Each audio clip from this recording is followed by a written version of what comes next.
Welcome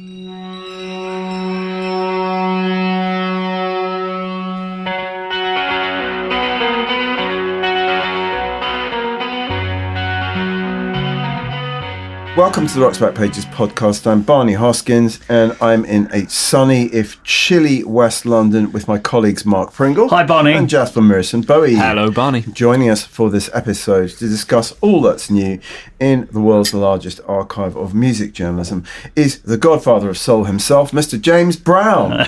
Good morning, guys. Thank you for having me. I'm just... this room we're in is like my life before Loaded. This is all I wanted. You could have locked me in here with some frozen margaritas and I wouldn't have come out until maybe February. The margaritas I should explain, if I imagine your regular listeners know. Paint a picture for our listeners. We're in like a 7 by 12 foot room, and I'd say there's something like 300 music books in here. There's a wall of artist-related biographies and autobiographies, and then there's a wall of non-artist specific books, and there's some really brilliant music books in here. And this totally was, because of the success of Loaded and the outrage and everything, this was, people don't realise that I'd had a really good career at the NME, and this was my life. Yeah. If you just stayed in this room, James, we wouldn't be talking about Loaded. Yeah. Well, that's actually what Nick Logan said when they were knocking back my pieces from Arena or running them tiny at the back. Like, I wrote the piece about the first Predator football boot, the first article about the Predator football boot when it was in development, and they ran it as a single column at the back, and they put the prototype photograph was the size of a stamp, and this became the most expensive and successful football boot ever, because men didn't like football according to Arena, you know. It was an open goal for me when they were turning down articles about people like Dennis Leary and Vic and Bob and the Happy Mondays, and putting the odd piece they ran at the back tiny. If they'd bothered to actually give it over, there would have been no Loaded. I wouldn't be molested by like irate journalists. Listeners, our guest is a living legend, not just of music journalism, but of magazine publishing. He wrote for Sounds and NME, and he founded the hugely successful men's magazine Loaded in 1994. He's told his hair-raising story in 2022's Animal House, and we're going to ask him about his career to date. Let's just, without rehashing everything you wrote in Animal House, which is it's not really subtitled, but the cover of the paperback says Music Magazine's Mayhem, which is similar to the title of the Loaded documentary that came out a year ago. That was in. They paid for the rights to the book, right? Yes. And it was going to be called Music Magazine and Mayhem. Was it? Okay. And they changed it slightly, didn't they? They called it Lads, Mags and Mayhem. They did change it. Yeah. That should have been I haven't in the seen small that. I print. actually haven't seen that, so I don't know what. You haven't seen it? Oh, we'll tell you all about it later. I've heard too. I've had hundreds of clips sent to me, but I haven't. I deliberately didn't want to watch it. No, well, I understand. Anyway, look, do you want to retell the story you told in the book Animal House, which you tell brilliant. It's a very, very readable. It's very fast. I'm with you all the way as I'm reading it. Let's start just with. I'll put these post-it notes in, so we'll just jump from one place to another, and maybe start with just your first musical kind of infatuations, and two in particular, your parents' copy of Sgt. Pepper, and their copy of Satisfaction, the single by the Stones. Yeah, well, my mum and dad weren't hippies or trendy or anything like that, but in the mid-60s you didn't have to be cool to have a great record collection. And actually the first musical literally the first memory I have of is one of the first memories of anything was seeing Arthur Brown on Top of the Pops. Do you think that put you off rock music forever? With his hair on fire and being terrified by it. I am the god of hellfire, and I bring you fire. So genuinely, when I was writing in Animal House about the music I listened to as a kid, none of that was like polished to make me look cool. It was the Small Faces, the Beatles, the Stones, Elvis, and they were great pop records. And you know, as he comes on to, my mum wasn't always well, and so there would be times if they were rowing or if my mum was unwell, I'd be lying on the floor in the living room with those record players that used to be in boxes, didn't they? And you'd lift the lid up, and I'd just have the stack of singles dropping down and the arm going back on with the needle. But what I also had children's records. So I had like the Camberwick Green album, and I remember we had Tommy Steele, Little White Ball, and on the back of that there was a song called Mud, Glorious Mud. So these kids' records actually sounded like some of the Beatles tracks as well, you know, like Mr. Kite, or those sort of like stories that they had, and so I spent a lot of time listening to those sort of like the second era, you know, the great era of the Beatles. And the stack of singles was almost like the original sort of Spotify playlist. Totally. Yeah. But when I say listen to them, I mean for hours, over and over again, line on, and even in my late teens, I remember my dad coming in and saying, "Can you turn that record off? It's been on 20." And it would listen to the Falls, How I Wrote Elastic Man, and it would just. Do you remember you could press something and the record would just go back to the beginning? The arm would just play again. I would listen to them again and again and again, and just. It's probably a precursor of what I submerged myself in late in life. First addiction, really. But they were beautiful, brilliant records. And on the way here today, in the sun, because for obvious reasons, the bass player Manny died in the Roses, I was listening to the Roses album, and I think I don't really write too much about music at Animal House, but I feel like when I listen to music, like.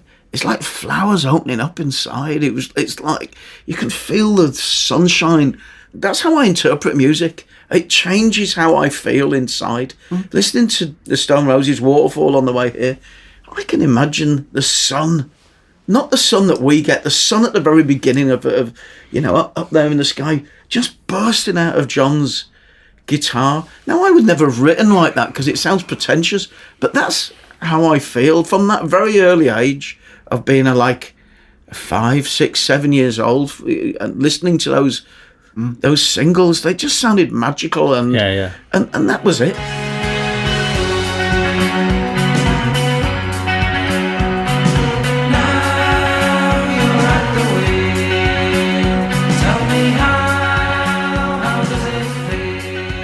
Later, there wasn't, when I was leaving school and in the early 80s, there weren't any jobs. There literally weren't any jobs. I didn't know anyone with a job. No. A mate who worked for his dad's grocers.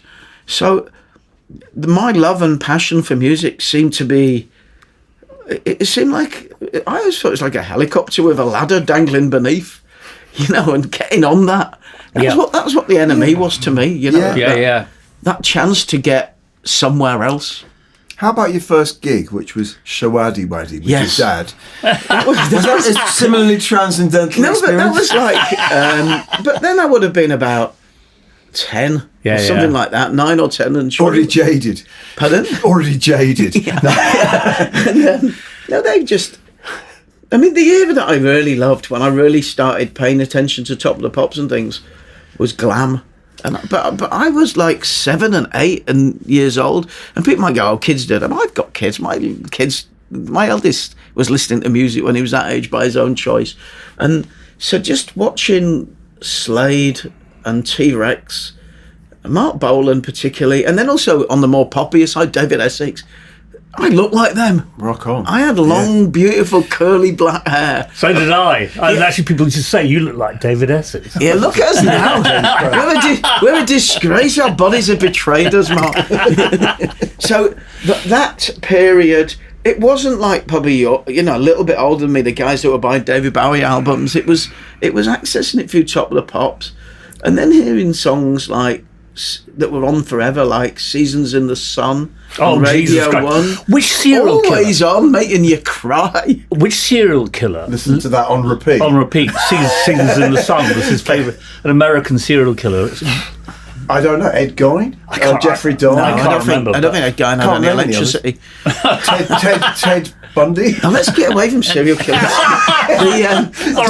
Sorry, you grew up with I one. grew up with a real. I know. It was horrible. Well, yeah, because in the Yorkshire. documentary, which we're going to tell you all about, you know, you're talking about like slaying T-Rex and playing football in the park and Headingley and stuff, and then you suddenly talk about the Yorkshire Ripper. And it's that like was literally in your backyard. It's a very sobering moment. for everybody in Leeds, whether you were. I can't speak on behalf of the whole city, but everybody I knew, and my mum and her friends were terrified.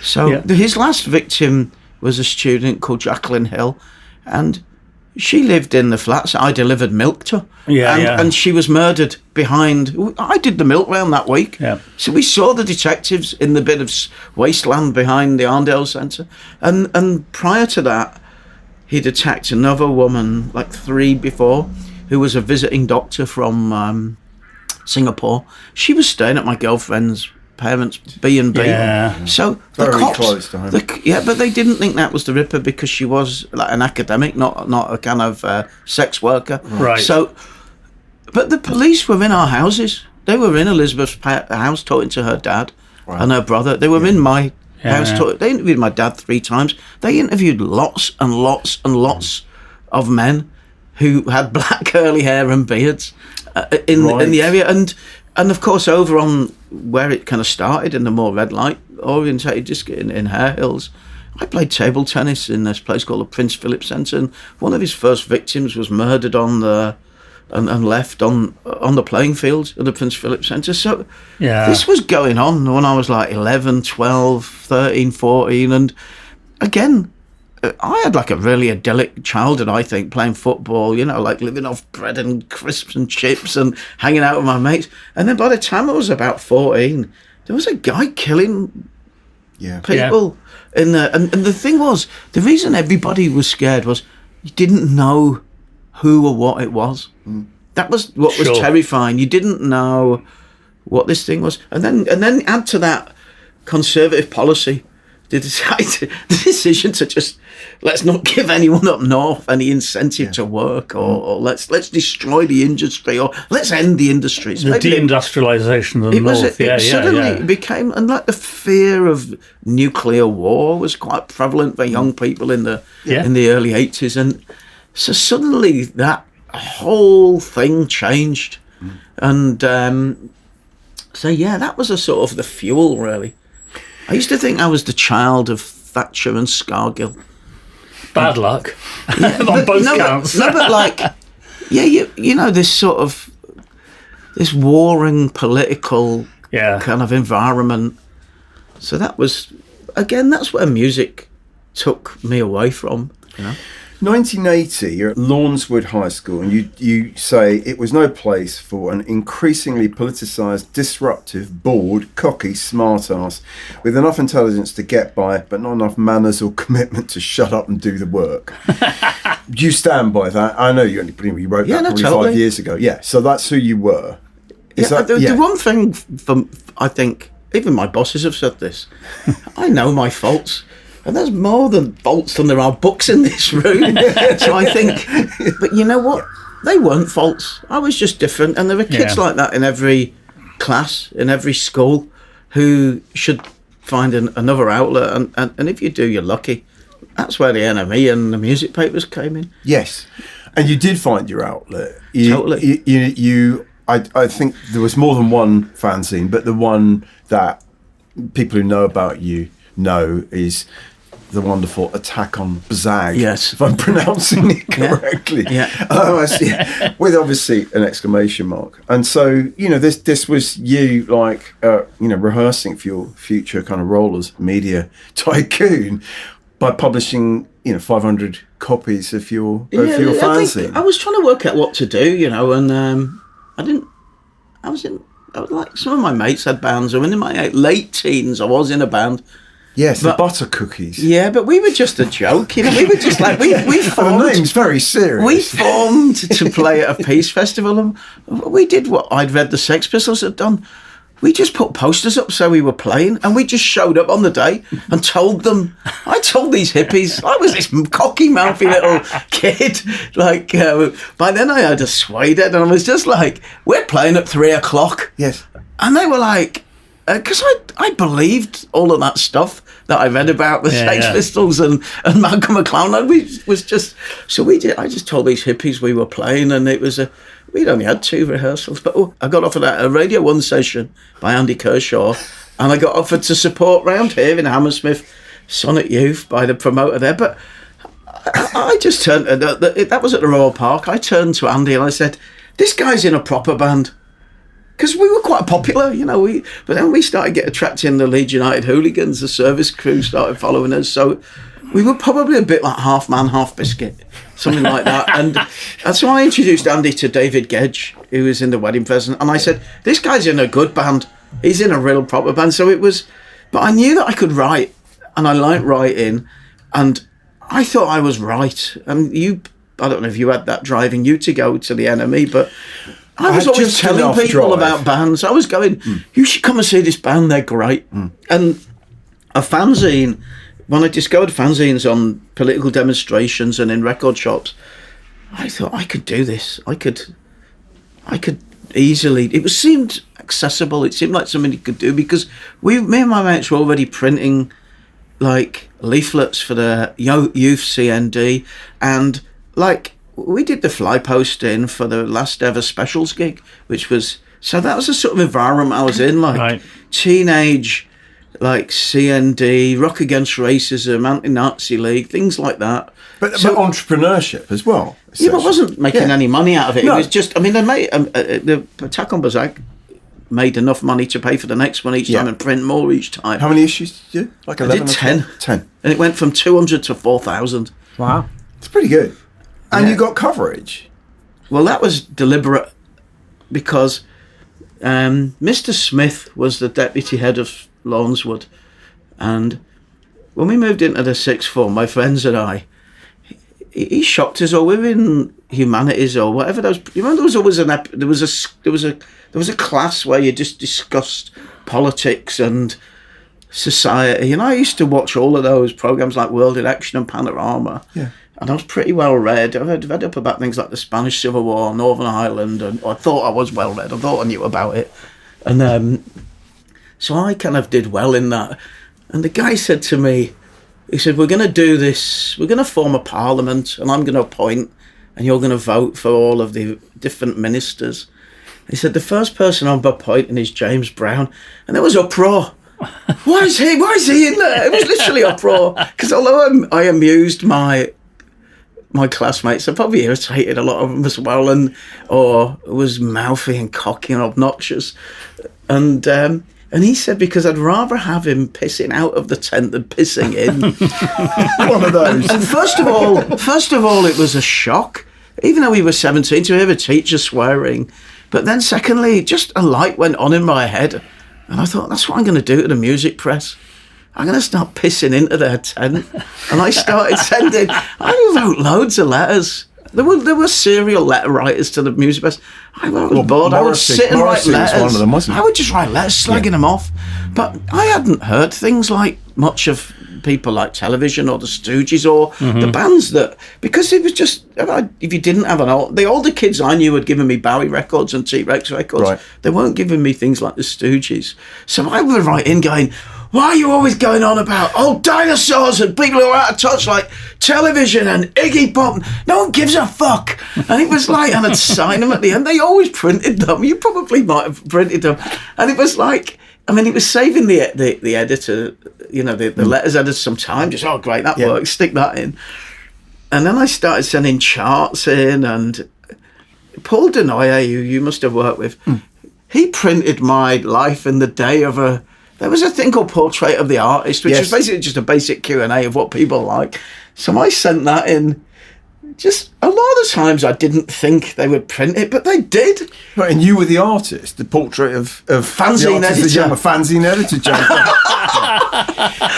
And then I reviewed my own band, and then they stopped printing anything I wrote for a while. Okay. But I mean, you did. I mean, reading the book, it just makes clear what incredible kind of self-belief you had. And I look back, I think, God, I wish I'd had just like an ounce of your conviction that you deserved to be heard and published.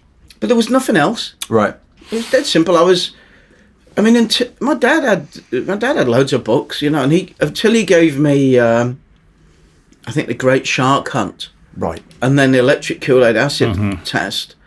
And then I started getting into that, you know, Hunter Thompson and Tom Wolfe and read the book about the new journalism gate. That was the moment when I realised if I could write something like this. Yes. Maybe there's, you know, these guys were getting paid to have books published. So that was another kind of light bulb going on moment of thinking, this is possible. But it was all, you know, they were in California or like New York or they weren't in Kirkstall or Headingley, you know, where I was growing up. Right. No, depressingly, I was playing Live Dead on the tiny little record player. My dad came in and he had known for some music whatsoever and said, "Oh yes, they're involved with Tommel's electric Kool-Aid acid test." So he'd read the electric Kool-Aid. He'd read the Kool-Aid, but he was an English lit teacher, so right. you know. So it makes more sense. But he didn't give it to you. Didn't give it to me, no. But I was old enough to read this. They did have a copy of The Naked Lunch, which I read. Okay. Which is fairly progressive thing to read when you're 13. I can remember. Explains a lot, Mark. Through the political scene, I met older students. Not student. I mean, I wasn't a student, but students. So I can remember trying to read The Naked Lunch at a house party in Woodhouse, where these people 4 or 5 years older than me were dancing to Perubu and the Burundi drummers and thinking, what the fuck is this? I remember one of them just put a guy called Ben. He just shoved it in my hands, and so I was kind of, by that point, I was getting music coming in from different angles. There'd be the bands I'd go and see with my friends, like The Cure or. You know, the Undertones or Specials or whoever, like a Jam and so on.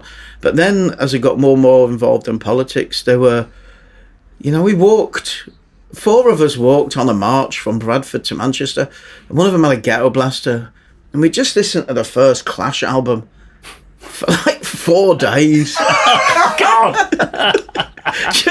I'm not lying. That's what we did. We walked across the Pennines with like about 100 other people on this and you changed the world. March. You changed the world. But it just meant there was constantly waves of different music coming in, and I was always quite open to that, and that helped sort of like open a path for me as I went from one place to another.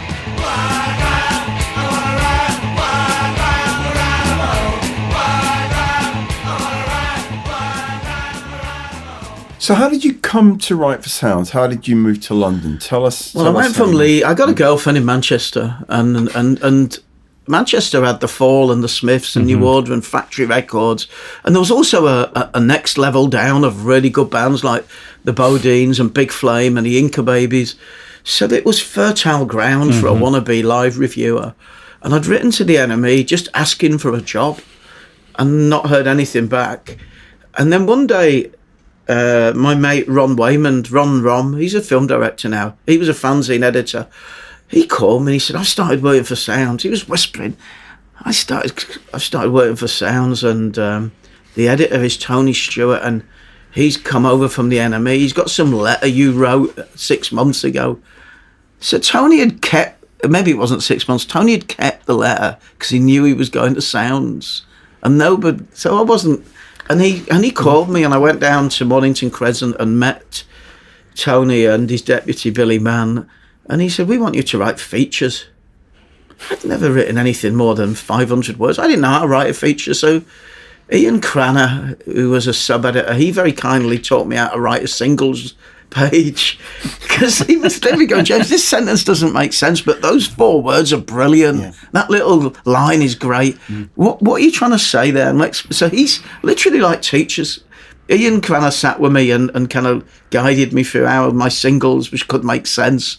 because they were just ranting, fanzine, invective, and then Tony, because I knew about this underground level of bands emerging through, and I knew about the writers. There was a genuine network of fanzine writers. The bands that I was talking about, like Popular Itself and Age of Chance, they started having hits or almost hits. They started getting, whilst they were on indie labels. So Tony had to change one of my half-page features into a cover story. So that was that. That's how I got onto Sounds. Yeah. And then it was just the time I'd spent in the fanzine scene and the independent and the small gigs. Those bands started getting somewhere, the ones that I liked. So my contemporaries, guys I'd got into the back of the vans with, were coming down here and getting record deals. Yeah. So I kind of really knew. I knew who the best band and the best fanzine were in Plymouth or Liverpool or Bedford or wherever. I kind of genuinely knew the scene. Mm-hmm. One of the sounds pieces that we're going to feature on the homepage is the piece you wrote about Bill Drummond and Jimmy Cauty, the justified entrance of Moo Moo at that point. I don't know if it was the first feature about the KLF, but you had reviewed the first single, All You Need Is Love. And this is 16th of May 1987. And, I mean, it's absolutely wonderful, a piece with these two really interesting guys, and you call them the hottest, most exhilarating band this year. You're very fast off the mark with them and others, and so just tell us, just recreate that experience of hearing that for the first time and trying to make sense of it. What happened was, I lived in Whitechapel, in where the mosque is now. I lived behind Whitechapel, so I would get the Metropolitan line and get off at Euston Square, and I was walking up that Hampstead Road, whatever that road's called, up to Mornington Crescent, where the Sounds office was. And there was a big billboard advert for the Today newspaper, and over the top of it, somebody had fly posted a graffiti thing saying "Shag Times." And then when I got into the office, I opened a mailer, which as a music writer, I'm sure everybody knows, is you get lots of records and stuff sent on spec. And there was just a white label, but there was a photograph of that poster. So I thought, I'll put this on. And it just, I mean, normally you're expecting to hear, whatever, music. But this was a collage. Yes. And it started with some beats, and then I think it went with Sam Fox or Whitney, and then suddenly there was a bit of Beatles, and then the MC5, and it just continued like that. And there had been a record like that, which was Steinsky and the Mass Media. Yes. But they'd kind of they'd borrowed music and turned it. This was just literally like a montage. You say in the piece, who the hell has ever illegally sampled and mixed James Brown with AC/DC, Dave Brubeck with Led Zeppelin, ABBA with The Fool, Samantha Fox with MC5, and then gone about releasing it? Nobody. No, but it was the point was it was illegal. Totally It was illegal. copyright theft, and that was the Copyright Liberation Front. They became the KLF, but that's what at the beginning with a K, copyright. Yes. And so we had a row in the office about whether I could make that single of the week. And it was literally, the reviews editor was really miserable and narrow-minded, and she was going, you can't review a record no one can get. I said, well, if I review it, then people will be able to get it, because somebody will put it out. And and actually, when I was on the NME years later, I was talking to Fred Deller. He was a guy from the NME and the Melody Mate in the 60s and 70s. He was a lovely guy. He used to do the adorable. He used to do Fred Fact. Yeah. And Fred told me years later that he was the first person to ever review demo tapes. So this was a similar thing. Yeah. And then there was a letter with it, with a phone call, and I rang with a number, and I rang the number looking for a bloke who claimed to be from Glasgow called King Boy D, who I thought they were my age and rappers. And that's what you were meant to say. There was a kid on the other end who sounded confused, or a woman. It was one of Bill's family sounded very confused. He was like, "Dad," or something like that, or Bill. And, Granddad. Yeah, Granddad. Stop burning that money. No, that's my pocket money. And so Bill and Jimmy showed up, and I can't remember if it had already been revealed who they were before I met them. But a woman called Mel Bell, who was a music publicist, Max Bell's wife, she had told somebody that it was Bill Drummond and Jimmy Cauty. It didn't make any difference to me because I didn't know they were. Didn't know they were. No. Jimmy wasn't a success at that point. He'd been in Brilliant and he'd been a roadie for people and stuff. And Bill's solo album, I'm the Man, had sold 7 copies, and obviously the Bunnymen, but nobody knew outside of the music business. I didn't know who Bill Drummond was. I didn't care. The point was the music they'd made was brilliant, and I went down to Jimmy's house in Stockwell, and then I went fly post, and they asked me to be their manager. And that shocked Jimmy when... Well, Bill asked me to be the manager. When I told Jimmy this on my Soho radio show, he seemed really shocked. He said, "Are you sure?" I said, "Absolutely." They wanted me... Bill wanted me to go in and negotiate with someone like Rob Dickens and try and get a record deal. Because I was like this... at this point, I was 19 or 20. I was like a fresh out of obvious school. Contender for managing the KLF. No, but the idea of this lippy, there was a Joe Strummer school of thinking, wasn't it? And it was get the kids, and so that was it. I started writing about them, and the thing was, I was told once by Julie Burchill that Nick Logan used to say to them, "Be first, be right, be best." Right. And I was, at that time, I was first. I was right. I wasn't the best writer, but I was the best person to be sort of championing these bands who nobody had heard of. Yeah. I always think that somebody like Charlatans, there was somebody else whose demo tape I opened, I think they would have made it. But I just was there first, I'm pretty sure. To be first, to the North Pole. If I hadn't championed them, Simon Reynolds would on the Melody Maker, or Deli for Deli on the NME, or my other contemporaries. We have never had a KLF audio interview up to this point, and we recently were sent one, and we thought it was high time to add that to the RBP library. So that will be the new audio interview on the homepage, and Mark is going to tell us a bit about it, and I'll play some clips from it. It's both of them. It's really good because they're really articulate and interesting people. They can talk and tell stories. It's Andy Gill in January 91 did the interview for Q magazine. Yeah, correct. And they talk about how they first met when Jim was in Brilliant. They talk about, well, listen to the first clip, getting the weight of the 70s off their shoulders.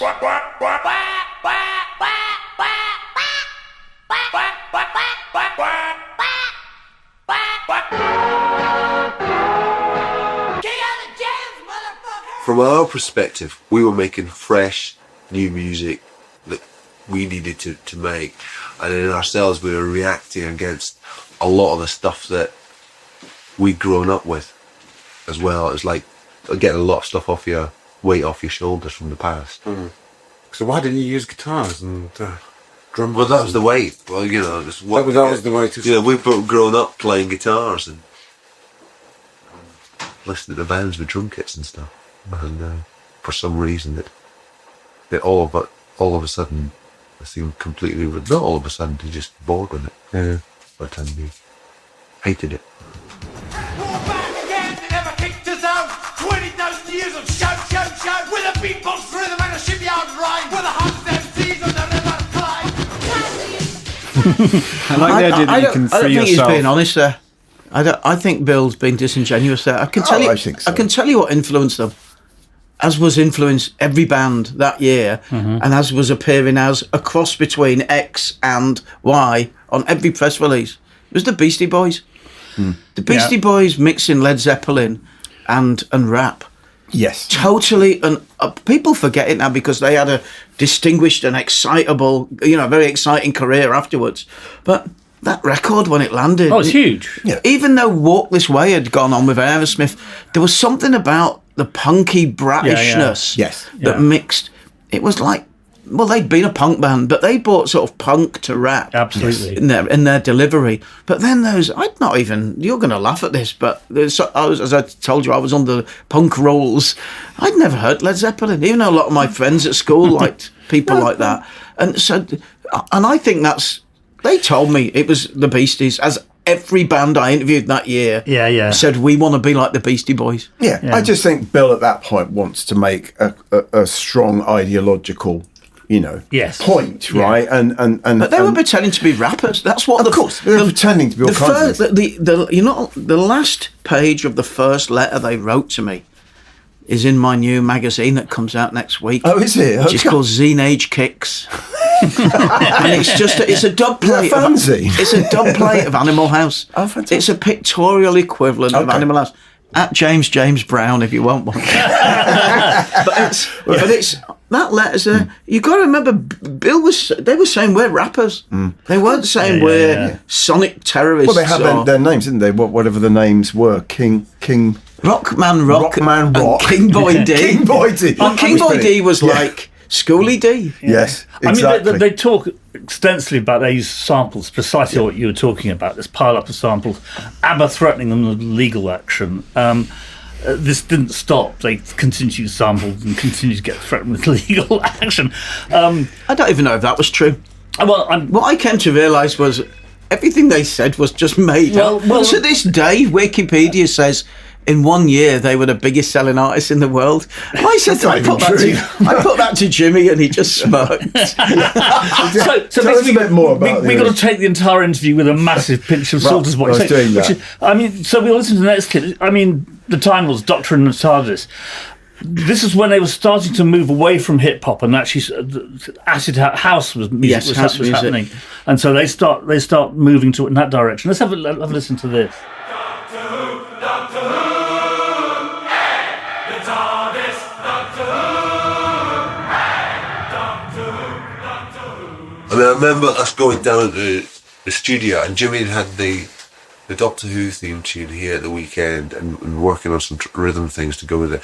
And we were driving down to Dagenham, the studio we used to work at in Dagenham, and Jimmy playing with this cassette of just a bit of the Doctor Who theme tune. And a glitter beat was there. I said, I can't do that. The whole idea was we're going to do a house thing and we'll build a whole track around that.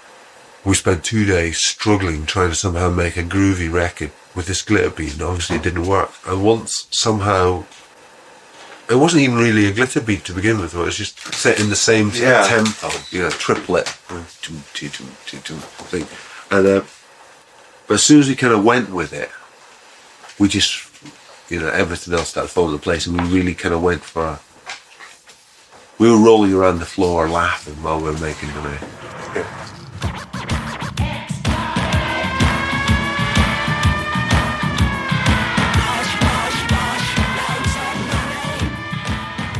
They talk about making a lot of money off that single, blowing it on The White Room, this movie that never really happened. I think How did they make money on that single? Because it's basically Gary Glitter and Doctor Who. Well, it helps that you don't have to pay many people. It's just two of you and a machine and so on and so forth. Yeah, but they wouldn't have made any royalties on it because it was two other people's songs. They claim. I think, honestly, take everything they've ever said with a pinch of salt. Well, but they did pour a lot of money into this thing, this movie, The White Room. That is absolutely true. Well, they became good at what they did. And then they did the book, the manual, which is How to Succeed in the Music Business. What Time Is Love and 3am Eternal, which were big records. They talk about why they changed their name all the time. Making crop circles. And Bill Drummond talks about his early days in Liverpool, Big in Japan, Echo and the Bunnymen, Zoo Records. It may be a pack of lies, but it's a very interesting pack of lies. You can see Bill actually on Top of the Pops with the Bunnymen one time. There's a song, I can't remember which song it is, but they maybe Killing Moon or something like that, and they're all, Les Patterson's not there, and Bill's at the front. Bill's pretending to be... No, Bill and another guy, or maybe they're on the roadies, are like holding up, like, maybe it's the Cutter, because it's this sea scene. They're holding up waves, and they've got T-shirts that say, "Where's Les?" I actually drove up to Liverpool with Bill when I was doing a cover story on the Bunnymen for NME. Yeah. So I spent like 3 hours just with Bill and Mick Houghton, the publicist. Yeah.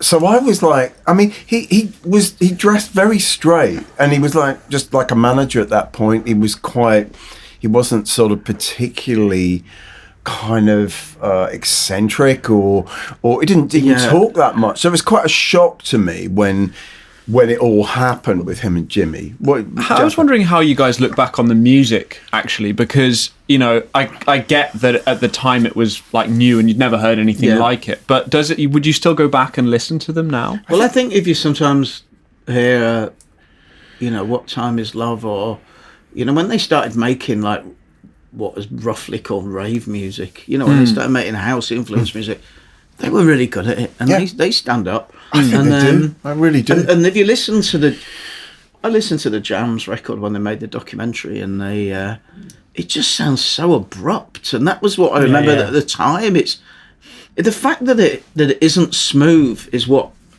made it so confrontational, not just using other people's songs. But it's funny that you say that about how he was quite straight, because I found him totally and utterly inspiring.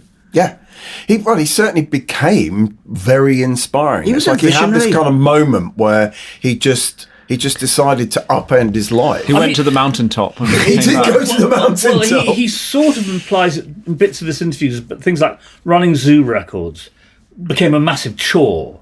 Being the straight man became a chore. Yeah. And so, in a way, his breaking out of that was kind of what made him interesting. Yeah, even obviously he was working with, you know, with the Bunnymen and Julian Cope, who really was already kind of a maverick figure.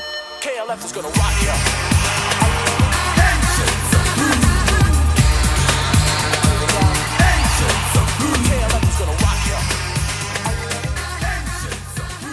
Let's move on from Zoo and Liverpool and 3am Eternal. I really want to ask you about your NME days, and then we'll get on to Loaded. You transferred. You were transferred. You were bought by NME for £1 million. Down on Yeah. Can you imagine 4 years before, when I was like 16, 17, living with my dad in Kirkstall? There wasn't much going on in Kirkstall in Leeds. Every Monday I would go and look in the Guardian. Remember the Guardian used to have about 40 pages of media ads? Yeah. And I wouldn't buy it. I would just look for the NME logo. And then there'd be writers I knew, like who'd made it from Yorkshire, like Chris Dean from the Redskins, and Seething Wells, who'd gone in as Susan Williams. And I'd be asking them all the time, can you get me in? Can you get me in? Can I come? You know, sometimes I go and see Chris in Carnaby Street. I went one time on a school trip. I left the school trip. They went to a museum, and I just fucked off to Carnaby Street to see the NME. 5 to 7 Carnaby Street. It's sort of... I remember it well. And they weren't there, and the door was shut. I was stunned. Because I spent every non-school moment or non-football play moment lying on my bedroom floor with letters set, handwriting or typing a review of, like, you know, a band like Sid Presley Experience or Serious Drinking or somebody.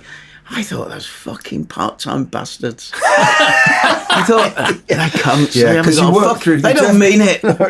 They don't believe this. Really, it's a job, and that all that sort of outside of attitude fired me on more and more. So, but it was the only place that I'd ever come across that seemed like the people whose names and the tone of voice and the captions and the headlines and the inter-writer references, it seemed like like how I was. All the things I was told off for at school seem to be going on. In the NME. So people like yourself and Matt and Bieber Kopf and Dom Watt. I mean, I knew Dom because he wrote for Leeds in the Leeds What's On guide. But you'd see these names. I mean, I used to love seeing a double-page spread of like the beat or the undertones of somebody, and there'd be like a picture of them piling out of the back of the van on the road, and it would say, Adrian Thrills gets in the back of the van. And I just thought that was... Because at this point I was paying, you know, my paper round money. I'd be paying for me to go to see the Skids or the Stranglers or somebody. The idea you could go on tour with the band and see more than one gig, not necessarily write about it initially. That was the basic thing. You could go with them.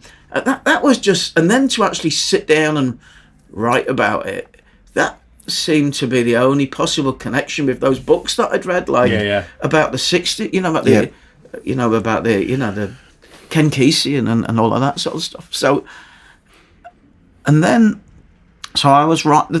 I quite like early hip hop, And I just moved to London about 85, 86. I spent about a year writing on sounds, and I would go and see other things. So I reviewed bands like Ten City and Schoolie D, and when I first heard the first public NME album, I was reading Chester Himes. Yes. Oh, So yeah. I basically channeled Chester Himes. If anyone's got my review of the first public enemy music, it's basically all lifted from Rage in Harlem or something like that. And If Chuck D. Hollers let him but the go. enemy noticed. They noticed that I was writing about I was getting exclusive interviews, and the week the call came was election time, and they'd had. I don't know if you were still there then, Barney, but they'd had Kinnock on the cover. This is 87. Yeah, I was gone. And I'd got an interview with Joe Strummer for the Alex Cox film, the spaghetti western he'd made, and nobody else. Years later, Joe said, so he always was pleased to see me, I bumped into him at a gig or a club or something. He said to people, James was the only person who wrote about me when no one else cared. Right. Which, Yeah. that made me want to cry, This was the Sure. guy who made me realise I didn't have to accept what the school was offering. And so that Strummer cover did well, and Kinnock Sales didn't do well. The election didn't do well. And You say in the book, like Neil Kinnock had Yeah. just no business being on the cover of NME. No, but- and I think that was probably right. Yeah, absolutely, because it wasn't Rolling Stone, where Rolling Stone had started at a time when American culture was going through an incredibly political period. Neil Kinnock had nothing to do with a counter. We actually have, which I'm going to post on Gary Bushel's interview with Neil Kinnock, which is Okay, just an interesting. amazing conjunction. He was a confused man, wasn't he, Gary Bushel? Socialist, right? He was a weird guy. Anyway, so the call came. Adrian Thrills, Swells got in touch with me. Adrian Thrills tapped me up on outside the Astoria after a gig, and It's like agents going it was behind literally football- like a football deal. cards. You got to remember, this is what I wanted. Yes. Totally and Yeah, utterly. yeah. This is the only thing I'd wanted.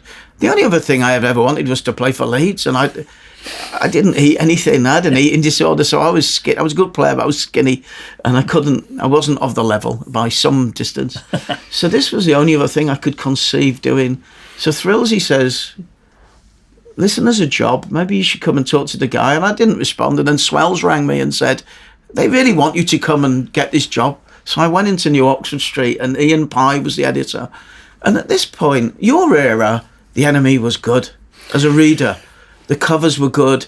The music aligned pieces like, Pirate Radio or Chris on the Right to Work March, or that was a great period as a reader. 81 was really when I started. That's when I started reading it around I then. really And liked it at that point. when yeah. it, kind of 79, 80, 81, they were great periods.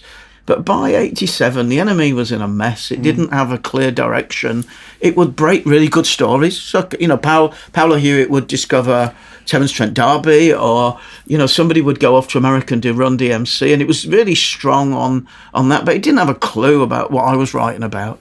And for example, they put my band on the cover in 87. Did nothing whatsoever. What was your band? that was the beginning of the crisis.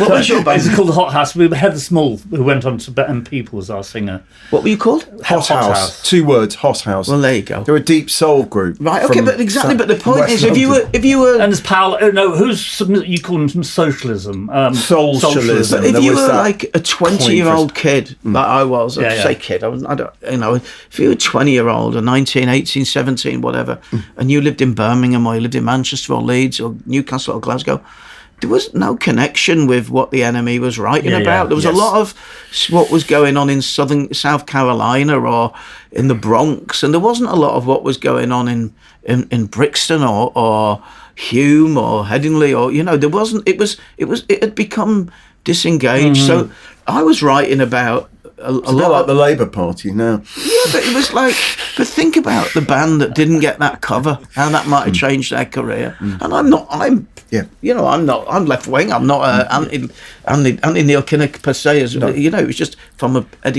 editorial point of view. So that's it. I went in, and it was I can be honest about it. It was a right fucking mess. I could have, in all honesty, apart from I had no people skills, I could have taken over then. I mean that. And Yeah, I was on a better paper.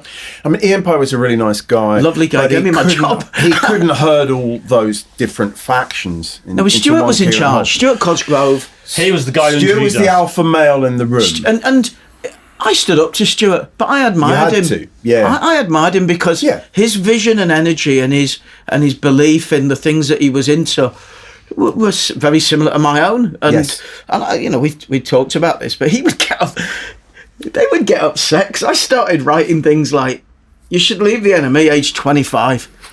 You shouldn't spend more than 5 years doing this job." So Gavin had been at my desk. He'd been there 10 years since he was 17 or something. You think we should leave after 5 years? You know? and then I'd go to Walthamstow and review some young London hip hop artists and rap artists. And I go, he's scratching faster than a Scotsman with eczema.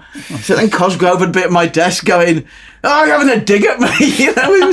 But it was literally, I was still at the age where these adults were like your parents, you know. So I was digging at them all the time. But what made it difficult was I was writing first again because I would write. I said, "There's this new band called The Primitives. They're great pop band. They're sort of 60s influenced pop band." So I'd write about it and then go bang, top 10 hit from nowhere. Or, you know, the bands that I liked were still coming out of nowhere and going into the charts, often on indie labels and then getting snapped up by, RCA or somebody like that, or London Records. And I fucking loved it. Of all the jobs that I've ever had, staff jobs, that's the one. If you could wave a wand now and we could leave here like Mr. Ben going into a different world outside that door, that's the job I would have again. Yeah. Right. Getting to go to gigs every day. It's basically the NME office was just what most people do in the pub on a Friday night. They were just rowing about who was better. And then Alan Lewis came in, who'd been a successful editor on Sounds, and he just gave me my head. At Alan's funeral about 2 years ago, I met Jeff Barton, who'd been the editor of Sounds, and he'd started Kerrang with Alan. And he said to me, "Oh, I'm Jeff Barton." I said, "Yeah, we met when I was 16. He said, "You interviewed me for a staff job on Sounds." And he went, "Really?" I'd had to take the day off school. And he said, "You know, about a month after Alan started, he called me and he said, 'Jeff, let's go for a drink.'" And this is 2 years ago, this guy told me this. He said, "There's this kid and he's got something." And it was, you know, probably rabies, but, you know, that's my word. Pop culture rabies. No, but that's what Alan had said. Yeah. Alan had said, "There's a kid in the office and he's really got something." And within a year, so I joined when I was 21, and within a year, he made me features editor. Yeah. I was 21 years old. Yeah, it's extraordinary. I was choosing the covers, which meant if you were in a band that I liked, you were going to become a successful act if you could write songs like, you know, the Wonder Stuff could write songs, you know, the Beloved or whoever, the bands that I was writing about. If you could write a song and sustain a career, the door was open. Yeah, yeah. Reading about you and Alan at the NME in Animal House was really interesting to me, because I can remember you coming in. You were like a legendary figure who disappeared. I don't know about that. I think maybe the No, but last that's how you were treated. They were going, "Barney's coming back in." I wish I'd known. It would have been nice if someone had told me, because I didn't feel like that. But I felt very alienated at that point. I think I probably wrote 1 or 2 pieces in early '87, and then that was it. But what I was going to say is I really noticed that after that, I mean, after Ian Pye left, the magazine, I could clearly see, was just becoming much more kind of exciting and much more in touch and in tune with what was really important happening in the country, which was obviously going to be Manchester, etc. But not just that. Alan was a brilliant editor, because what he did was he stopped putting more obscure acts on the cover, but he would have a page on world music. He'd have a page on new folk. So Len Brown would be writing about Michelle Shocked every week. Right. He'd have a half-page vertical on speed punk. There'd be so they were like, if you had that specialist genre of music that you liked, you know, join the house. There was something for the everyone. NME was into acid Yeah. house before anyone else, you know. And later, when it became more successful, you know, making a bigger genre, Helen Mead and Jack Barron and Graham Sherman and Andy Weatherall were writing a page every month. But at the very beginning of it, we were putting people like Todd Terry and Richard Norris Absolutely. on the cover. And it was, I can remember Paolo talking about the DJs going to Ibiza and saying he wanted to go to Ibiza. I'd been to Ibiza in 1977 with my mum. It was a shithole. To me, it was a holiday. Yes, exactly. I can remember laughing, going, Paolo, you just want to go on holiday. But he knew. Paolo He knew something was happening. Paolo Hewitt was writing about those DJs, Nicky Holloway and Pete Tong and co. Yeah. And about I'd been to the club special branch down in the Tower Bridge area. Some of my friends had taken me there, and they were just like a pub. It was like a house party with like, and so it was.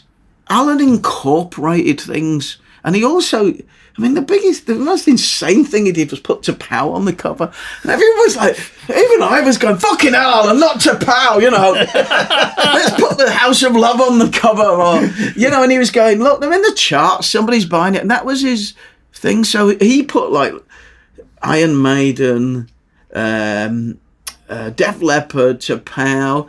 He basically, this was in the year before I got in charge of the covers and the features.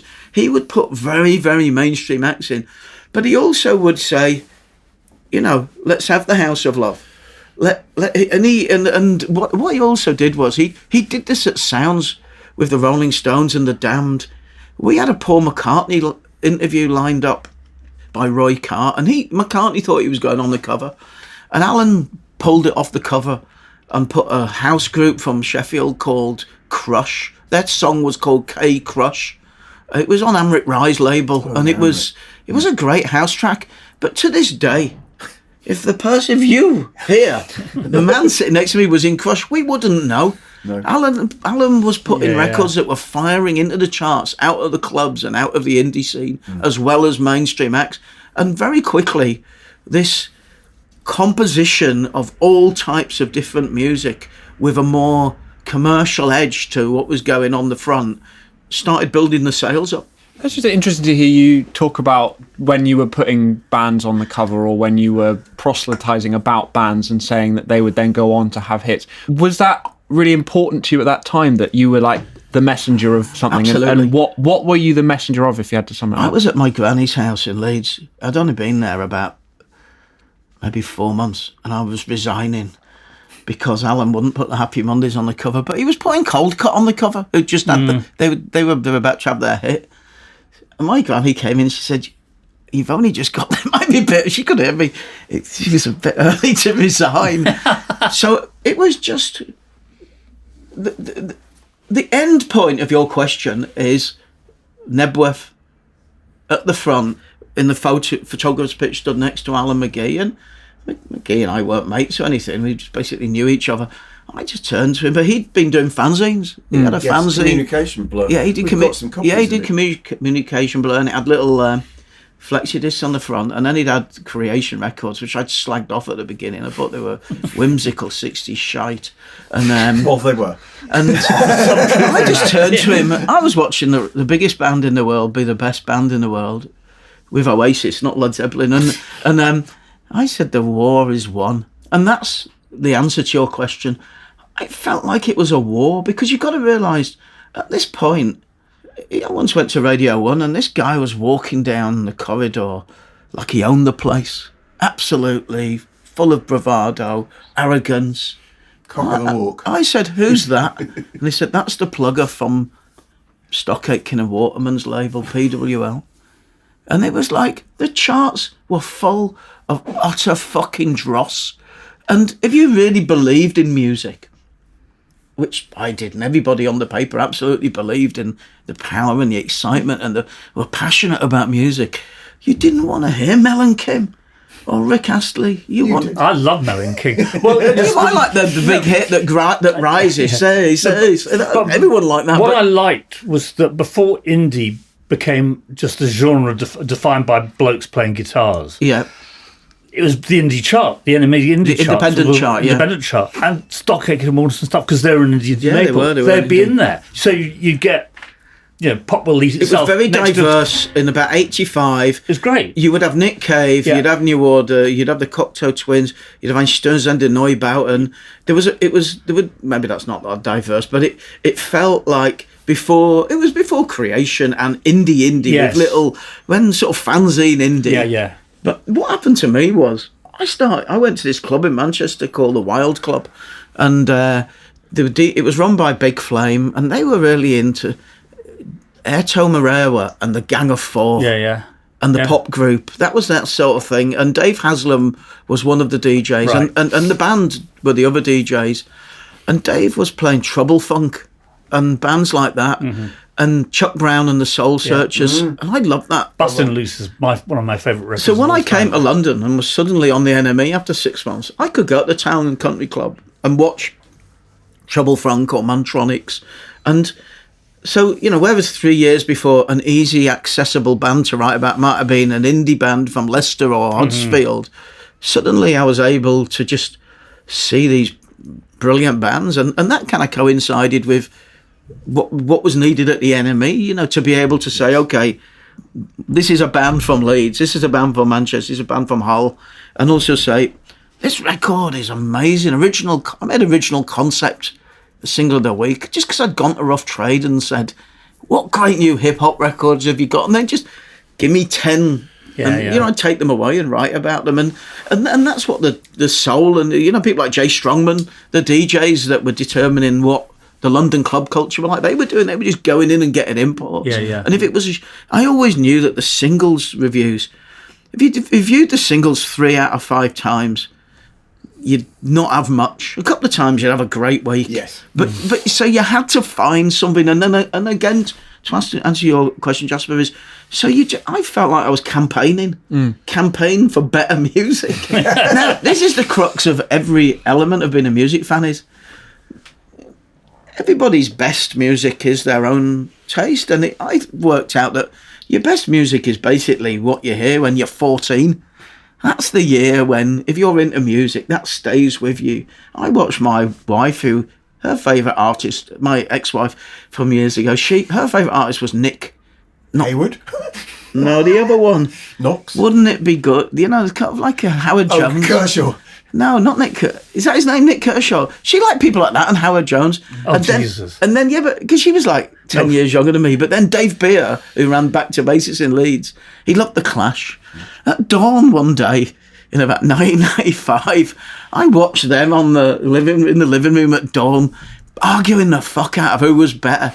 Nick Kershaw, The Clash. And obviously, I'm on Dave's side. But I noticed with Kaz, the way that she was talking about, and she was just a pop consumer. She wasn't anything, that she didn't make careers or lives in music. She's a teacher, and she was talking about Nick Kershaw in exactly the same way Dave was talking about Protex Blue or White Man in Hammersmith Palais. And I realised at that point, there is no best music. I mean, obviously, the authors of these books would have something to say about it. It's what the individual, what the music that opens up an individual. If that is, an opera singer, or if that is like some trashy fucking mainstream pop record, or whether it's something that's authentic and brilliant and blues based, or whatever the fuck it is, that's the best music. And we all have our own best.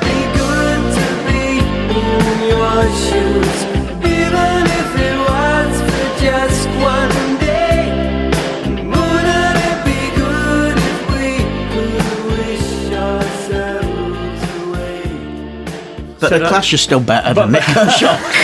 If you're listening, I don't think there's much kind of debate about that in this room. But I mean, it's also very much about age, and this is the thing. I have a problem in my job of proofreading, looking through stuff, is older journalists writing about current pop music, and in a way, I think as a writer, if you're writing about contemporary music, you have to be of the sort of in the same age bracket as people making it I think and so. the people buying it. I think that's kind of the nature of you're pop. spot on, because a few years ago, a mate of mine said, "Why do you get back in the music industry?" Because I was out with it's one of your former guests, Rob Dickens, yesterday, and Oh, really? and I know that the bands that I found, and it was found, it was like the first piece, like the Charlatans or Bill and Jimmy or whatever, or the bands that I championed. That I know that if I'd have signed them, they'd have done well, and I'd have known how to get the right stuff out of them. Yeah, I do think you could have been a coke crazed A&R man for sure. You could have been a character in John Niven's Kill Your Friends. I was in John Niven's Friends times 100 because when you read Kill Your Friends, which is a Lightweights. It was. They had Reading and hold on, Bonnie. They had Reading and Meadem. I remember saying that to somebody. They sent that to me to get a quote. And he's a good writer, John. He's very funny on Twitter. And I said to my mate, two events a year where they got out of control. Every fucking night at Loaded. Yeah. I'm not lying. Every night was like Reading and Meadem. Right, we have to talk about Loaded. We actually almost have run out of time. You've got 2 minutes to talk about I'm glad Loaded. because I'm loving to. Nobody ever interviews me about the music press. Yeah. Well, we wanted to really put the accent on that, but obviously we have to talk I'm about fucking Loaded. bored of Loaded. Some colleague of mine in the next door office has scrawled on this paper, James, you are clearly a sex god. How did you cope? Yeah, that's And my so that's my handwriting. That's what I was writing Well, last time. I figured you probably had. I know we let you sit in this recording suite on your own for about 10 minutes, and I knew no good would come I had of to it. ring a with a highlighter. I had to ring a football club in Italy where I'm going to write a piece. I left the NME because they wouldn't interview me to be the editor. Right. And if you read Stuart McConey's Cider with Roadies, which he's written so many good books now, Stuart, people might not know that was his first book. He says, he writes it how I remember it. And he's nice about me because I found him. I opened his envelope and set him loose for his talents to define a career for himself. But he said, he describes walking into the NME and he describes, all the different people are there. And he says, and there's this one guy in the middle of it and it's clearly his magazine. And that's what I felt like. Yeah. I mean, obviously it wasn't because Gavin had his great media section and Terry had his news and the sub. Obviously, it was a group, all magazines. There were lots of little worlds. Pardon? There were lots of little worlds within NME. Yeah, but the great thing about a magazine is that it is made up of lots of different people. And when Alan said he was leaving, by that point, we'd put on about 50,000 sales. So later in life, when I became somewhat adept at turning magazines around or whatever, to put on 50,000 sales in 4 years. When I joined, there was a graph on Ian Pye's desk of the sales going down. I saw it. Yeah. They were at 72,000. And when I left, they were doing 125,000. That is a phenomenal turnaround in any business. If you can turn your sales around by something like 70% in 4 years, Sure. and that was Alan's doing. And, and he kind of, I was like his fuel or whatever. That was Alan's direction. But we'd had a strike and they thought I was instrumental in leading the strike. And then also I'd chinned McGee at John Peel's 50th and I'd chinned the news editor as well. But I had a lot of stuff going on, as you see. I was like, my mum would I'd be sitting on the NME desk. I'd get a phone call saying your mum's gone through the fucking skylight of a terrace house in Leeds. I've walked away with a broken rib after 3 stories. Or I remember sitting in my girlfriend's car on the South Bank just crying my eyes out, like 20 minutes after rowing with Delhi, who was better, the Pixies or the Specials, and it was a very difficult. She was a lovely woman, my mum, and really caring mum, but she had mental health problems and ultimately she took her own life.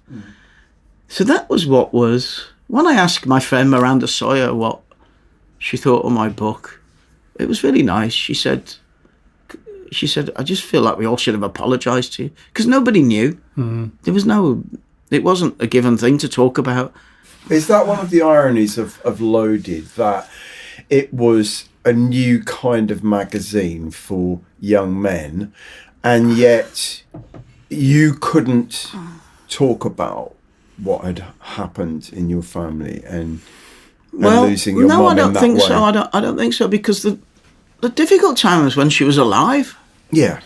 You know, this is really, unfortunately, topical. When my dad rang me and said, your mum's died, I pulled off The Harder They Fall, the Jimmy Cliff compilation, and stuck that on.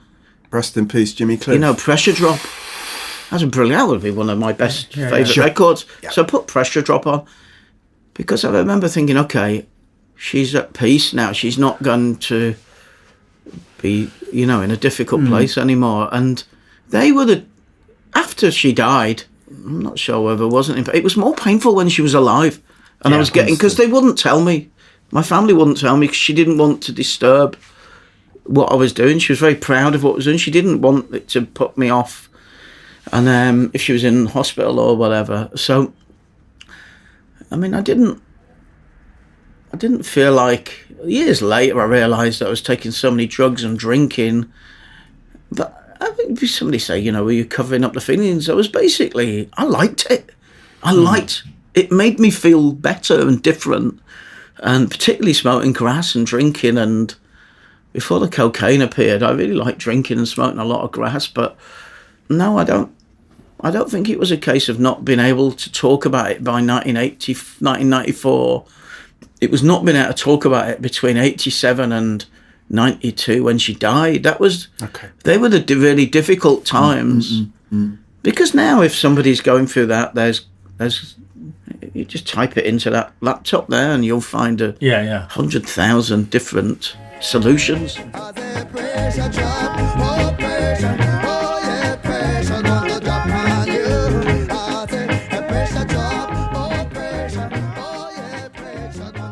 Let's talk a bit about Loaded. We haven't got very long to talk about Loaded. Good. Let's talk about music. I did really want to talk to you about music first and foremost. And obviously there was a lot of music in Loaded. Lowercase L Loaded. Can I just say, your point, I don't think Loaded was a different type of magazine, and it wasn't for young men. I deliberately had a broad array of ages of subjects. So you might have a latest act like Fabio and Groove Rider, or you might have an interview with Ozzy Osbourne or Michael Caine, or an actor from the 60s and 70s, or footballers from the 70s or 80s. It was of all ages. But it was basically, it was what I wanted. There's bits I wanted from Arena. A lot of Hunter Thompson. Arena, funnily enough, I'd forgotten about Arena, which I wrote a couple of pieces for. But of course, Arena was Nick Logan's. But I kind of realised that Arena had these ex-NME guys, and they would sort of have a few good pieces in it that I liked. And lots of other stuff like Interview with the Tefal Designers I didn't get, or, you know, Norman Rogers. But it was sedate compared to Loaded. Loaded was a magazine. But you could see Nick's voice in it. You could see Nick's... Because I really loved Smash Hits as well. I was a first-generation Smash Hits reader. So I don't think Loaded was a different magazine as much as it was a compilation of the different things that I liked from other magazines, but also the things that weren't in it. So we never slagged anything off at Loaded, because the NME was full of cynicism. What year did it launch? Pardon? What year did Loaded launch? 94. But we were we were ready to go January 93. I was looking at some dummies for the Zine Age Kicks magazine. I've got pre-loaded dummies when there was another title on it. And it says 91, and it's got the stereo MC. 91? Sorry, January 93. And it's got the Stereophonics on the cover. Right. So because, like, the Roses had disappeared, and the Mondays had broken up and become Black Grape, and New Order weren't there. But that was the sort of audience that I thought would read. So the Stereophonics and U2 were great that year. They had Actung Baby and Zooropa. And I'd been on the road with them for the Sunday Times. I had brilliant. It was like we talk about these books. That was my dream, to go to 5 places with a huge band. Was, and so that was informing what. And then we were talking before this about the 2 great Stones books. STP and that's what I wanted Loaded to be like it was in the Rolling Stones after Altamont. I confess that I hardly ever read it because I was too old. I mean, I turned 40 in 96. Yeah, but you weren't, because the readership was like from late teens to mid But you 50s. thought you were too It old. felt to me, I mean, I'd more or less stopped reading the music press by then. I'd stopped reading the NME very much around the same time. It all felt to be like you were talking to a whole bunch of people significantly younger than myself. So when we talk about it being a magazine for lads, I mean, literally, it felt to me like it's a magazine for people in their mid-20s to maybe mid-30s at the very latest. Well, That's what we were. I was younger than the rest of the staff, mate, which is a bit strange. But we were. So when I came up with the interview, it was whilst I was being interviewed to be the editor of the NME after Danny left, a year after I'd left. Danny Kelly, yeah. And then he became the editor for a year. I never know why I left, or if it was for money or I didn't think he could do it or what, but why on earth would you leave the editing the NME? Bonkers. It was during those interviews when they rang me and said, will you come back and edit the paper? Or will you come back and talk about it? It's between you and Steve. They didn't say Steve's name, but it says between you and one other candidate. I hadn't even applied. And but I'd spent... If they thought I was bad punching people when I was like on the staff, I'd spent 2 years smelting grass, hanging out in LA with the Beasties, fucking around with my mates in a band.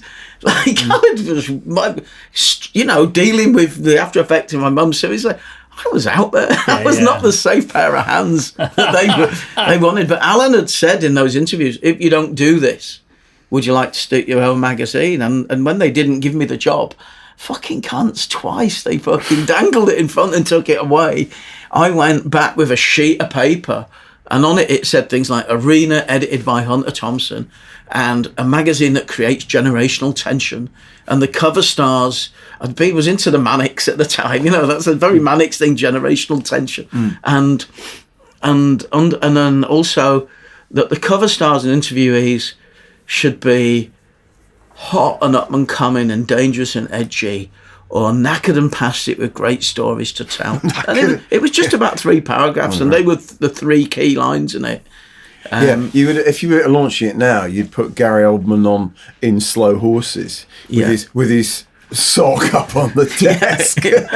But it's But you told us, James, before we started recording that you have not watched the documentary. No, that based on Animal House. It's about a year old now. I think it came out maybe last year. You haven't watched it. Is there a reason you haven't watched it? Yeah, because there's 2 stories to Loaded. There's what happened and what people think happened. And when I talk about people, I don't talk about the readers. There's the readers and the advertisers who know what happened. And then there's the prism through the way The Guardian presented it. Now, there's elements of truth in both of them. But from the off, it was really clear that they wanted to address this perception of how Loaded was. And it was largely based on what it became after I'd left. And we did get stick from people like Catherine Bennett in the Guardian. But what they never said was, they were all Suzanne Moore's mates. And Suzanne had a baby with Martin Deason, the Loaded staff writer. And every single time Martin disappointed Suzanne through missing a birthday and by the way, generally he was a great father. He wouldn't come out if he had his daughter. He was adamant about that. He was very instructive for when I had a kid. But if Martin did something that fucked Suzanne off, they'd separate. The next week there'd be an anti-Loaded column.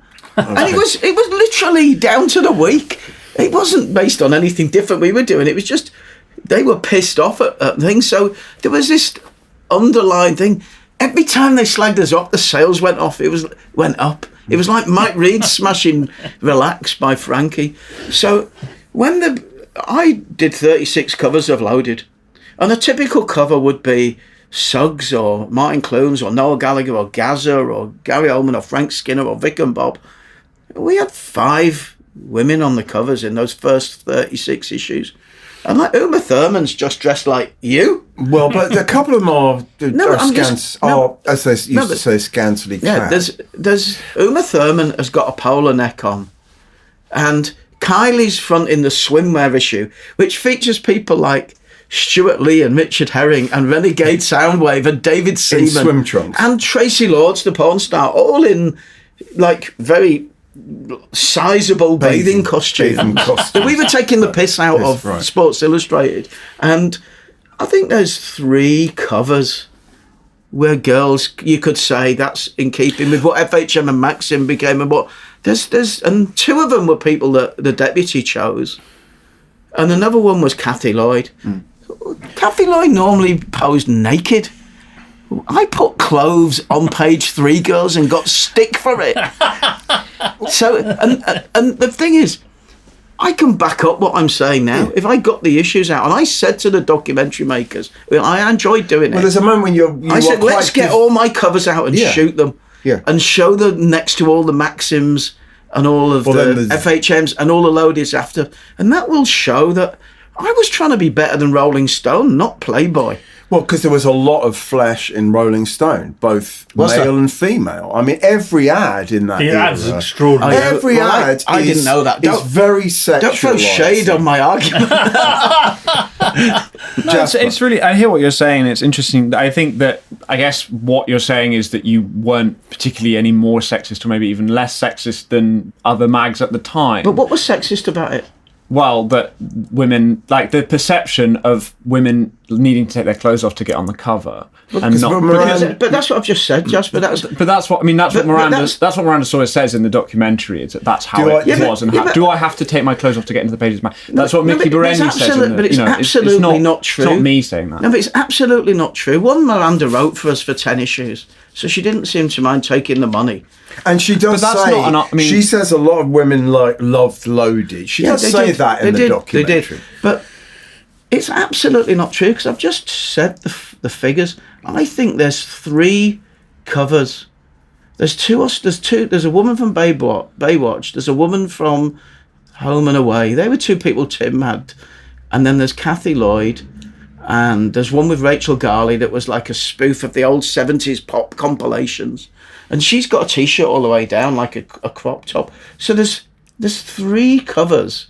2 of them one of them is a page 3 girl who's got clothes on, and the other 2 are TV stars.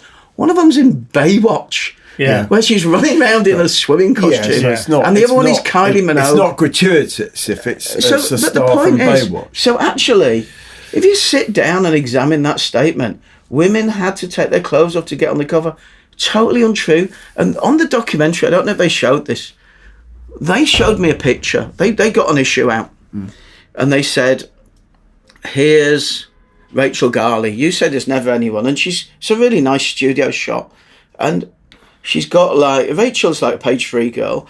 And Rachel's got like a sort of a negligee thing that you can see through. And I said, what about it? I said, that's basically what her job was. And she's brought these pictures in with Steve Perry or John Stoddart, who were like shooting for women's and men's magazines. I said, that's what people didn't realise. The women would bring the photographs in. I wasn't sitting there going, let's get that person, as you've said, to take your clothes off. It's factually untrue. And I think that... that was... Yeah. Knowing that was... You know, our sales were going up with Jimmy White or like Jack D on the cover. They were even going up FHM, month after month after month, did a standing up, boosting the cleavage with the arms folded on the breasts. We didn't do that. Loaded went from 0 to, when I left, it was just on its way to 400,000 copies. With people like Harry Hill riding a fucking stuffed badger. Actually, I'd say on the covers, there is one copy I've still got has actually got the Simpsons on the cover. Yeah, he drew that for us, Matt Groening. Yeah. I think. Look, I mean, Jasper. Yeah, I just think that. I mean, even what you're saying about you had 36 covers, of which 5 are women. I mean, even that is kind of interesting in what you're trying to defend, is that you're saying, oh well, you got only 3 of those didn't have clothes on, No, Jasper, you're not hearing. I didn't say they didn't have clothes on. A woman from Baywatch had a swimming costume on. Kylie Minogue fronted the swimwear issue, which also had lots of men, and there was no nudity in that swimwear issue. Donna Derrico was in some semblance of like underwear or swimwear, and Kathy Lloyd, who was a page 3 girl. That's it. So, whereas I can sit here and but those are the only women that are on the issues. I mean, Yeah, but it is a men's magazine. Fine. I mean, it is a men's magazine. Yeah. I mean, just so this is what I'm going. You didn't read it when it came out. No way. No, I didn't. I wasn't Exactly. born. So I get this discussion with people who weren't there, who don't have the facts. No, I think one of the problems is it's being tarred with the brush of the magazines that followed it. Yeah, and I think and the magazine that it became. Loaded, that followed after Loaded it. Yes. Definitely not disputing I think any of that. I think all of us got to the point you'd go into the newsagents and just be this row of these. Well, basically, soft porn moved from the top shelf to the bottom shelf. Yeah, but it wasn't. And that Martin Deason, it's interesting. I mean, I don't think that's right, Barney, because you're forgetting one thing. At this point, the internet has started.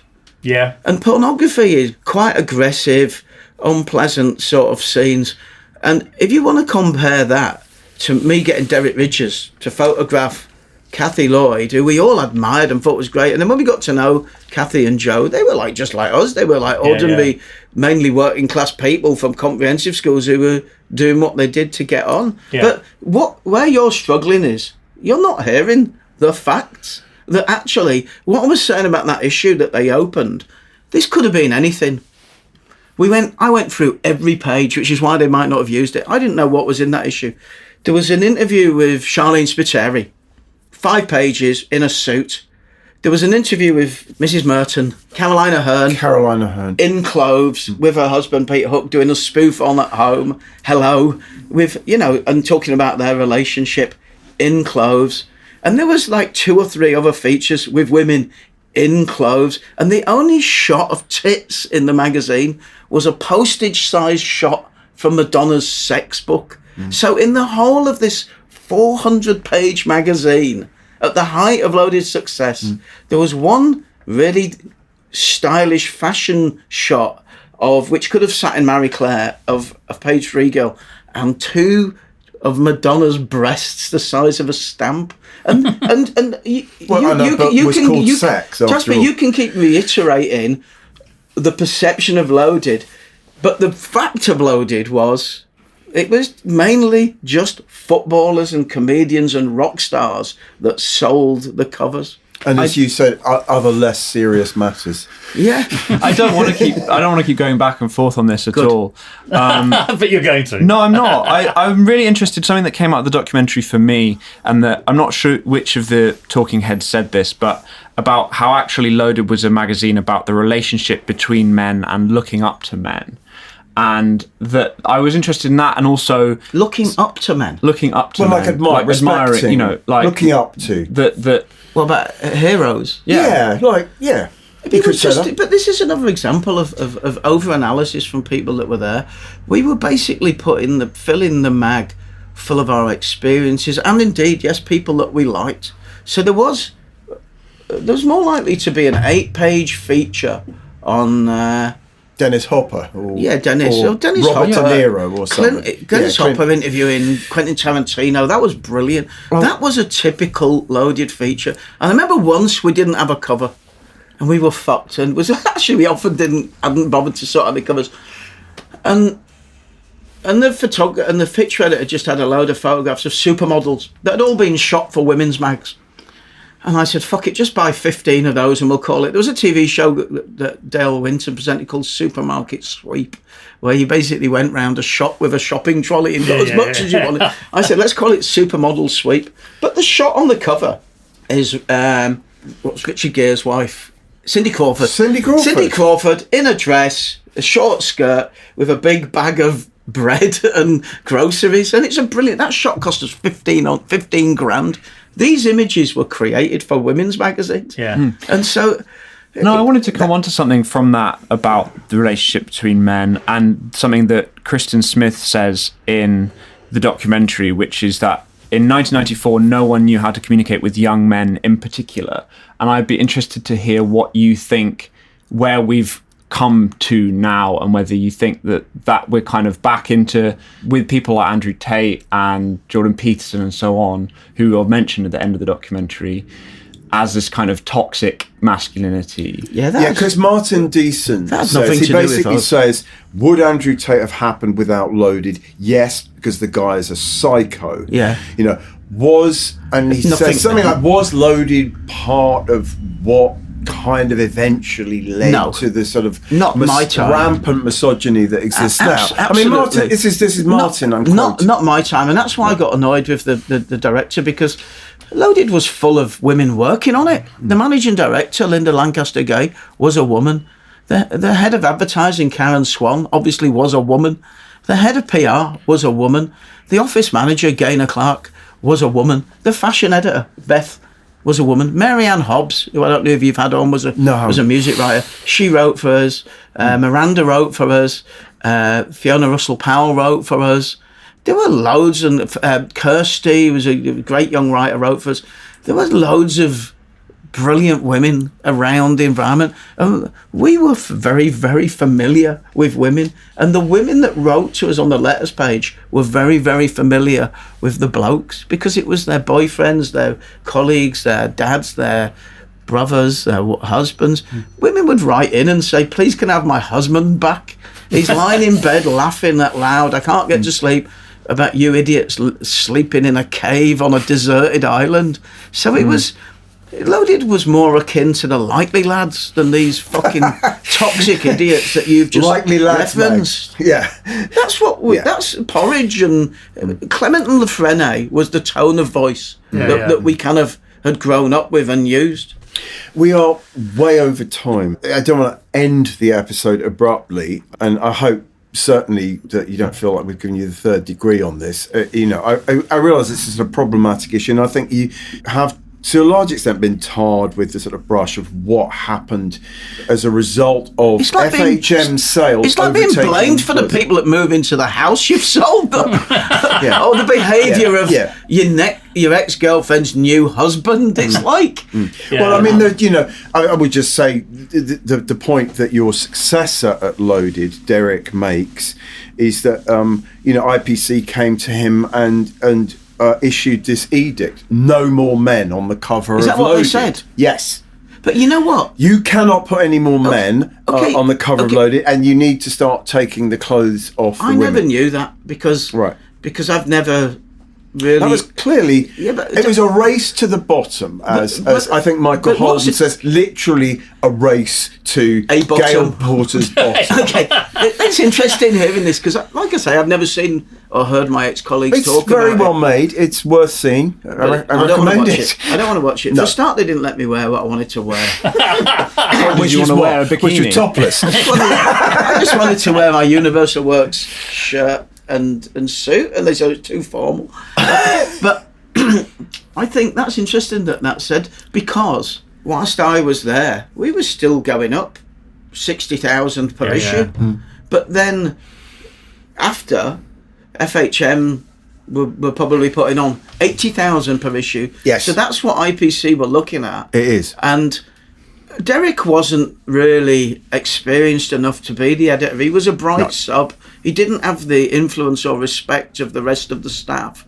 Whereas, it may be if, like, I said to Andrew Harrison on Select, why don't you become the editor of Loaded? Because you'd be good at it. And he was happy on working with all my ex-colleagues from the NME that had gone to Select. So, I think... And then, of course, the internet was just around the corner. The internet was already there. We were writing about it from 94. Yeah, absolutely. I mean, I was designing websites in 94, and it was exploding. I mean, it was just a thing that just got bigger and bigger. And it killed great swathes of the publishing industry. 10 years later, I would say. 10 years later. By 2005, 6, 7, that's when I think, I would say that the golden era of magazines ended at the end of the century, really, and then it was. I mean, Melody Maker closed in 1990. Is that right? And then the NME sort of became a giveaway. It was only half awake when I was on the NME. The Melody Maker. We've all lived through complete transformational times in terms of how all this stuff is consumed and how it's made and so on and so forth. And it's a lot of it's fairly depressing. Have you got one more question you want to ask? That we don't end on that note. I haven't really. You can say one more thing, and I think then we're just going to have to end the episode. This comes back to the repositioning. At the end of the first year, we had a Christmas party at a club called the Hanover Grand. Remember that place. And everybody went home, probably finished the issue. Everyone went home and got their shit together to go to this thing.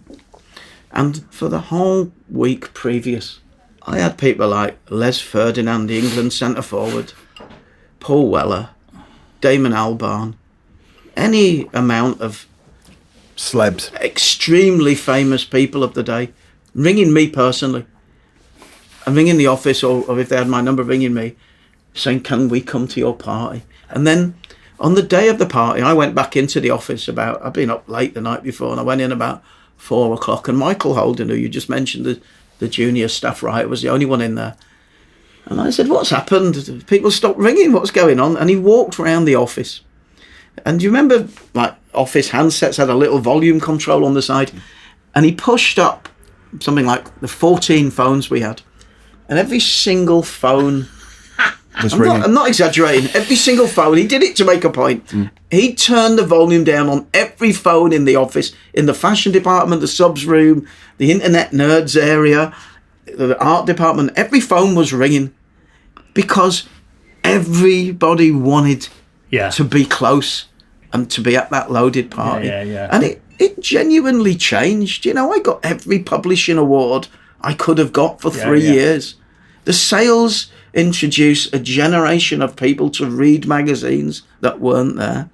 And the consequence was what you just said about the business that copied loaded, EMAP with FHM, and then IPC when they wanted to increase their huge profits. Yeah. That's when it got fucked up. Yeah. And that's, Jasper, when totally and utterly women in bikinis became the defining, or in bras or naked with their hands back over their tits, became the defining image of that thing. Whereas if you go back, for me, the defining images are Frank Skinner winking, or Vic and Bob laughing with crowns on their head, or even Jack D in his underwear. Exploitation. He was in an ad at the time. And that's an image that I hope all listeners are. Or Noel Gallagher with a bread bun with a headline saying, and a roll with it. Or just, God. we sold 1/3 copies, and all you could see was Noel's eyebrows, and it was a Christmas issue, and it was Irving Welsh interviewing Noel, and it just said Irving on Noel. Brilliant. And it was, I realised after I'd left Loaded, I could probably have just put a fucking apple on the cover, and it would have, the sales would have kept going up. Yeah. Well, look, on that note, I think we have to end episode 218 of the RBP podcast. Many thanks to James Brown for joining us today. It's been great listening to you and talking with you. Do read James's Animal House and Above Head Height, his book about five-a-side football, first book, 2017. And read his great pieces on Rock's Back Pages about KLF, Happy Mondays, et al., Beasties. And check out his new magazine, Zine Age Kicks, which is out, and if you've enjoyed the podcast, please follow it on whichever platform you use. Please also consider subscribing to Rock's Back Pages itself, or check to see if your local library or academic institution subscribes, and if they don't, please suggest they take a free trial of the world's largest archive of music journalism. So it's goodbye from us, and it's goodbye from our guest James Brown. All together now. Goodbye. Just what is it that you want to do? Well, we want to be free. We want to be free to do what we want to do. And we want to get loaded. And we want to have a good time. And that's what we're going to do. Well, when, baby? Let's go. We're going to have a good time. We're going to have a party. That concludes episode 218 of the Rock's Back Pages podcast. Many thanks to special guest James Brown. Animal House, Music, Magazines, Mayhem is published by Quercus and available now from all good bookshops.